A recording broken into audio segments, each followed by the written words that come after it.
Shalom. Call Lamla, Yahweh, Bahashem, Yahweh Shai, Bahashem Kadash. All praises be to the Most High, Yahweh, in the name of His Son, and our Lord and Savior, Yahweh Shai. Much respect and honor to the brothers that are doing the work in truth and sincerity, risking their lives and freedom to do so, pushing this gospel throughout the four corners of the earth. Salutations to the hopeful elect that is scattered abroad, and double honor and respect to the elders and the apostles of Great Millstone. Coming back at you with another lesson. Arsareth is America. And this video was sent to me on TikTok. And the young man teaching, no beard on his face. He looks like a Roman centurion or a Roman soldier. Let's play this part first. Let's continue. And held still the flood till they were passed over. For through that country there was a great way to go, namely of a year and a half. So it took a year and a half. We're in the Assyrian captivity in around 600 to 780 BCE. 722 BC is when the Northern Kingdom, the so-called Native American Indians, or North American Indians, Gad, Reuben, Simeon, came over to the Americas or were scattered. It's like a year and a half. I think it's in 1 Kings 10 and 22 maybe.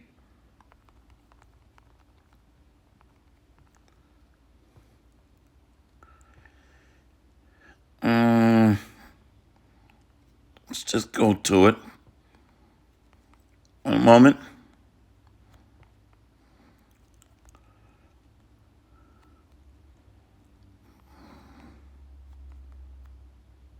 Yeah, I think this is it. Yes. King Solomon's ships were coming over here to the Americas. 1 Kings chapter 10. Let's go to verse 20. And 12 lions stood there on the one side and on the other side. And 12 lions stood there on the one side and on the other upon the 6 steps. There was not the like made in any kingdom.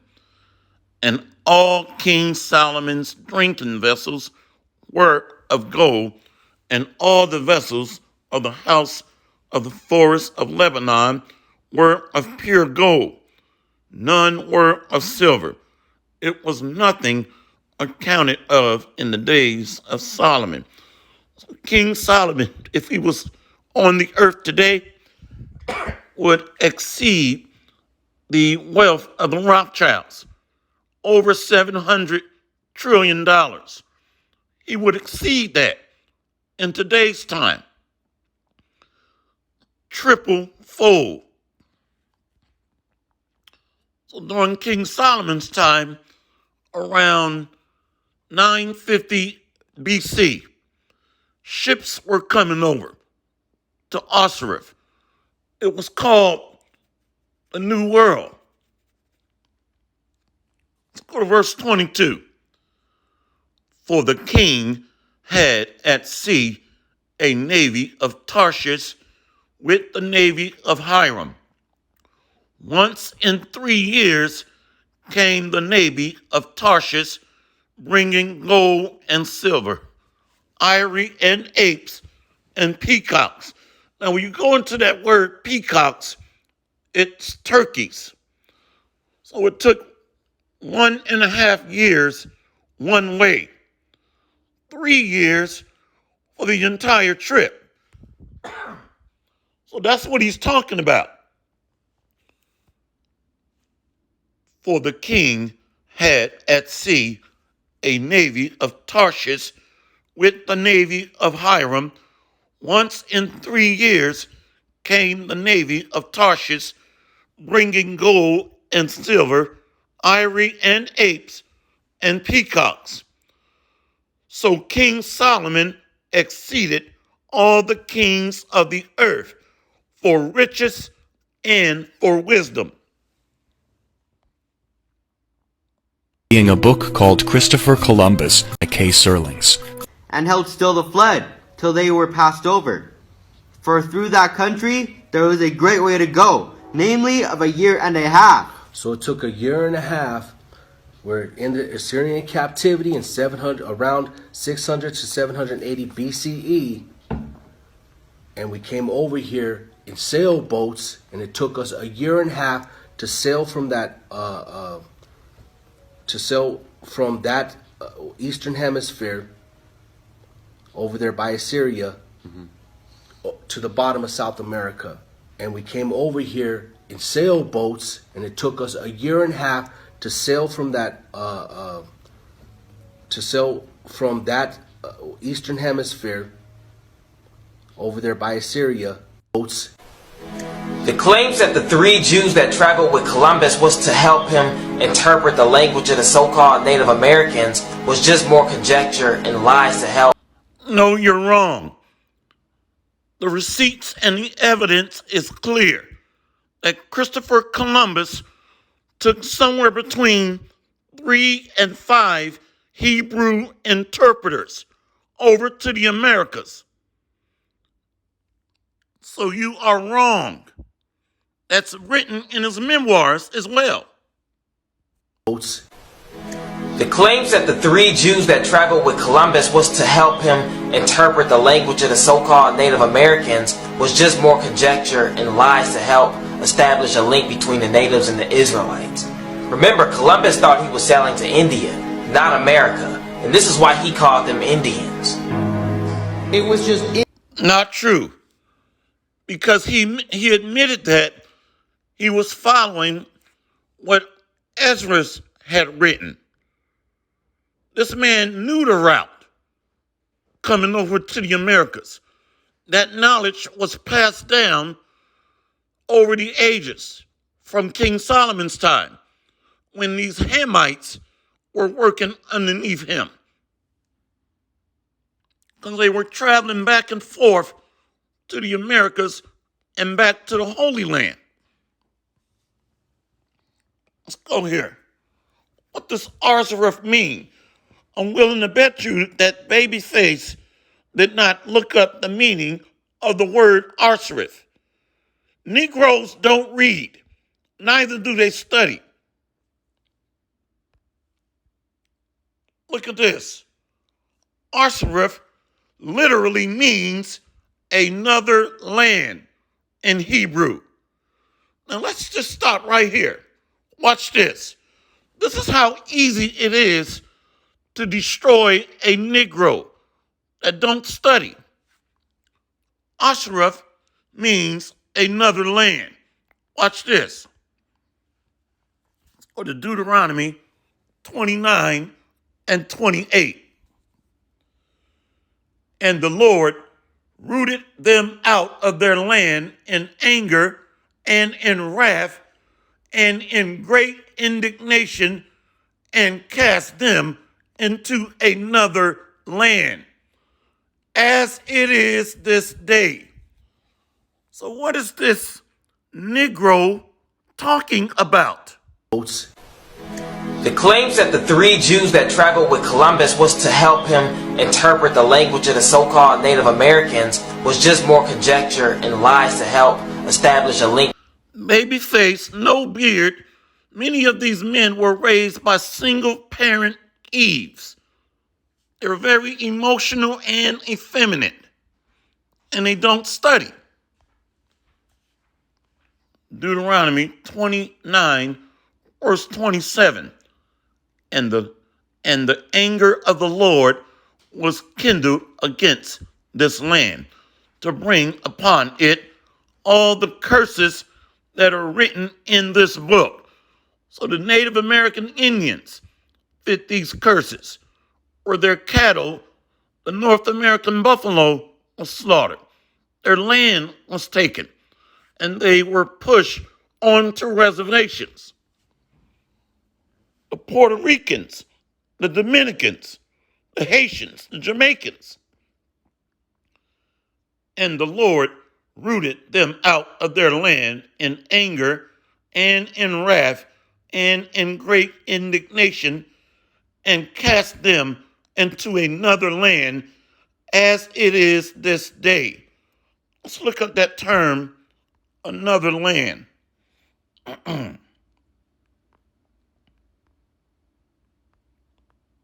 Another, let's go here. Strong's H 312. Aher. Aher. Adhere. Then when you go to land,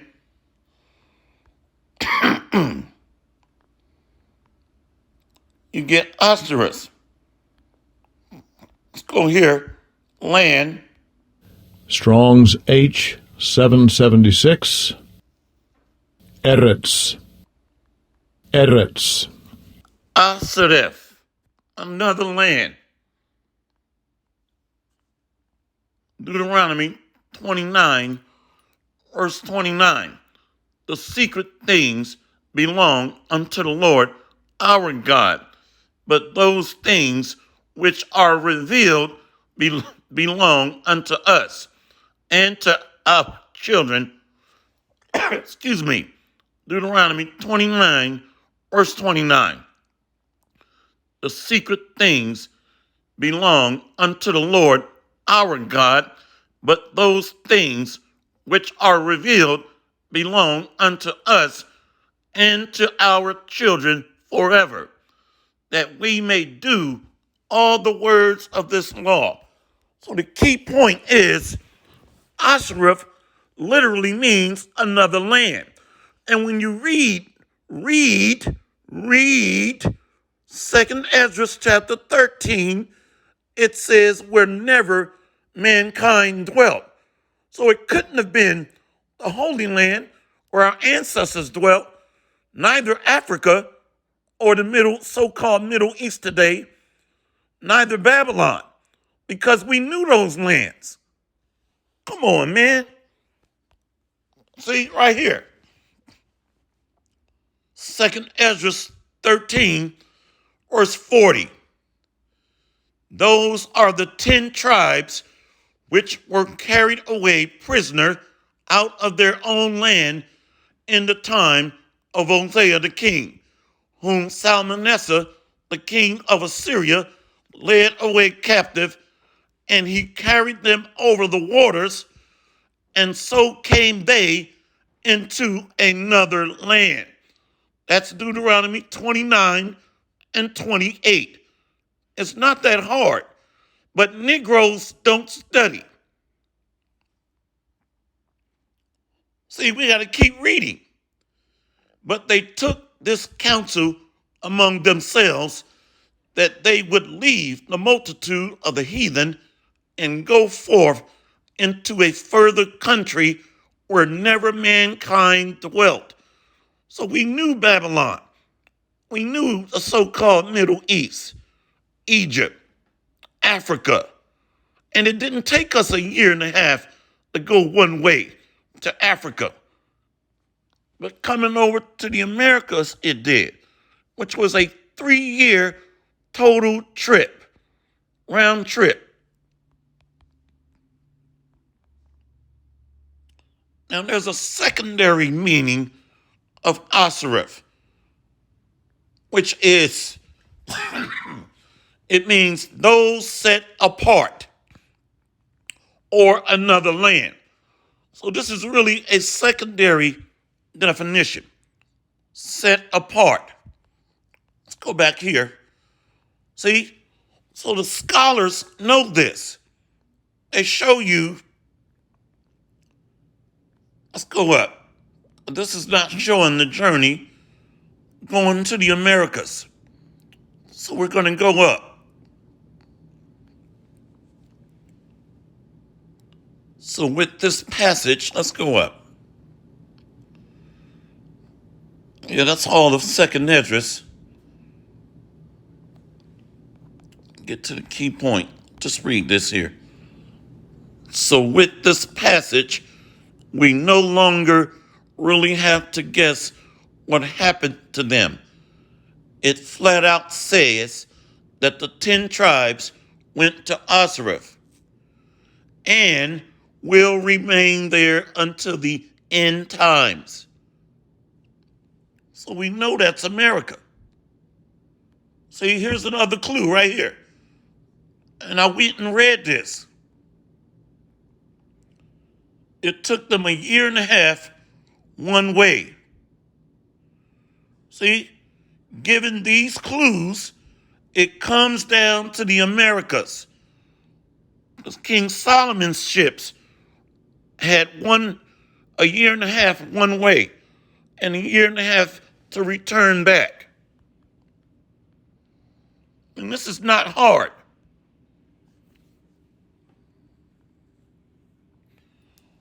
So a secondary definition of Arsareth, set apart. See, let's go to Psalms 4. The book of Psalms, chapter 4, verse 3. But know that the Lord hath set apart him that is godly for himself. The Lord will hear when I call unto him.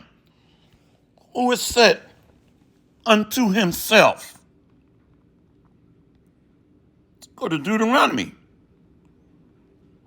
7 and 6. Book of Deuteronomy, chapter 7, verse 6. For thou art a holy people unto the Lord thy God. The Lord thy God hath chosen thee to be a special people unto himself above all people that are upon the face of the earth. Can't get around it. The Lord did not set his love upon you, nor choose you, because ye were more in number than any people, for ye were the fewest of all people. Set apart. That's the secondary definition of Arsareth. Remember the primary definition, another land. Let's go to Deuteronomy 29. The book of Deuteronomy, chapter 29. Let's go to verse 11. Your little ones, your wives, and the stranger that is in thy camp, from the hewer of thy wood unto the drawer of thy water, that thou shouldest enter into covenant with the Lord thy God, and into his oath, which the Lord thy power maketh with thee this day. So the Israelites are being set apart by the covenant made with our forefathers, Abraham, Isaac, and Jacob, the 12 tribes of Israel. That's what set us apart, because the Most High did not do that with any other nation. That thou shouldest enter into covenant with the Lord thy God, and into his oath, which the Lord thy God maketh with thee this day, that he may establish thee today for a people unto himself, and that he may be unto thee a God, as he hath said unto thee, and as he hath sworn unto thy fathers, to Abraham, to Isaac, and to Jacob. Neither with you only do I make this covenant and this oath, but with him that standeth here with us this day, before the Lord our power, and also with him that is not here with us this day. Let's go into the strangers. In Deuteronomy 29, verse 11. Strangers. Is that talking about the other nations? Let's see. Stranger comes from the Hebrew Strong's H 1616. Gar. Gar. And the gar. form just below that, Geir. Geir. So these are newcomers, foreigners in Israel. So these were Israelites that were outside of their homeland.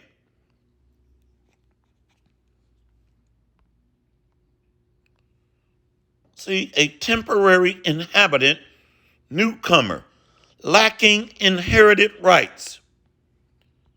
Foreigners in Israel. So these are Israelites. Gar. See, a guest. Excuse me. When the Lord is talking about set apart, he's talking about his people, the Israelites, in whom he made a covenant with by sacrifice. Back to Psalms 4, verse 3. But know that the Lord hath set apart him that is godly for himself. The Lord will hear when I call unto him. His elect is who he hears. Let's look up this term, set apart. Comes from the Hebrew Strong's H 6395. Pala. Pala. distinct, separated, distinguish. Got to get one more.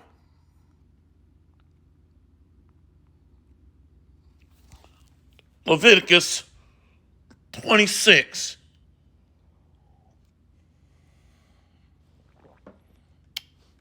Maybe it's backwards. Leviticus 20, verse 26. Right here. Leviticus 20, verse 26. And ye shall be holy unto me, for I, the Lord, am holy, and have severed you from other people, that ye should be mine. Let's go into severed. Severed comes from the Hebrew Strong's H 914. Batal. Batal. can't get around it. Distinguish, select, divided, separate, set apart. Can't get around it. Excuse me, goes back to Deuteronomy 7 and 6. The Israelites. This man is bugged out, and proud. And this is why the apostles are set up, elders. Because these young men, they need leadership over them. But they go out and do their own thing. Rebels. Hopefully this lesson has been edifying. The so-called Negroes, the so-called Dominicans, so-called Native Americans, the so-called Puerto Ricans are Israelites. Point blank, period. And if your father goes back to one of these tribes, you are an Israelite. It's based on your father, not the woman. The woman incubates the seed of the man. That seed or that sperm is generated from its source, the man. And it's a damn shame we got to go into that level of between the detail. natives and the Israel. Hopefully this lesson has been edifying. All praises to all praises to Yahweh Bahashim, Yahweh Shai, Bahashim Kwakadash, Barakathum. See you on the next lesson, Lord willing. We got next, Lord willing. Kwam Yasharallah, and the Bad Baba. Shalom.